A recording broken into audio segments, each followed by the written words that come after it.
चोर जोर जोर से क्यों रोया और फिर हंसा।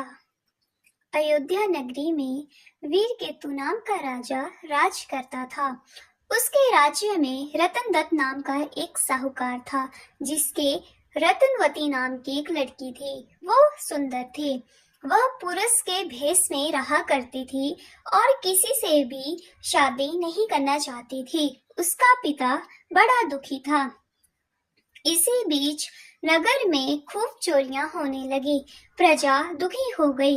कोशिश करने पर जब चोर पकड़ में न आया तो राजा स्वयं उसे पकड़ने के लिए निकला। एक दिन रात को जब राजा भेष बदलकर घूम रहा था तो उसे परकोटे के पास एक आदमी दिखाई दिया।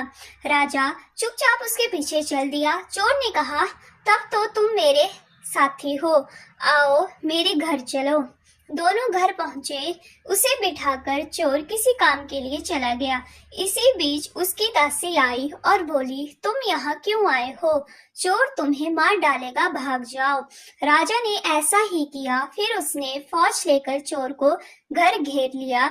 जब चोर ने ये देखा तो वह लड़ने के लिए तैयार हो गया। दोनों में खूब लड़ाई हुई। अंत में चोर हार गया।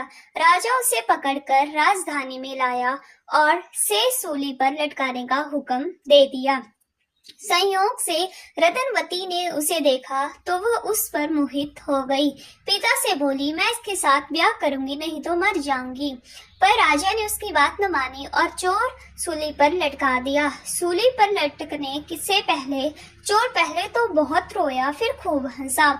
रतनवती वहां पहुंच गई और चोर के सिर को लेकर सती होने को चिता में बैठ गई। उसी समय देवी ने आकाशवाणी की, मैं तेरी पति भक्ति से प्रसन्न हूँ, जो चाहे सो मांग।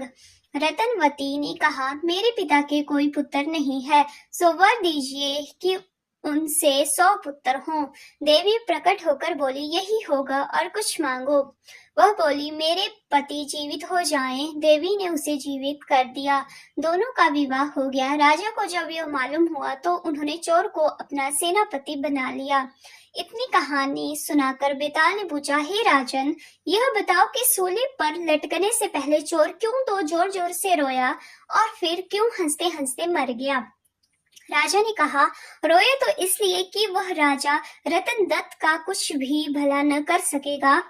हंसा इसलिए कि रतनवती बड़े बड़े राजाओं और धनिकों को छोड़कर उस पर मुग्ध होकर मरने को तैयार हो गई। स्त्री के मन की गति को कोई नहीं समझ सकता। इतना सुनकर पिताल गायब हुआ और पेड़ पर जाकर लटका। राजा फिर वहां गया और उसे लेकर चला तो रास्ते में उसने यह कहानी सुनाई।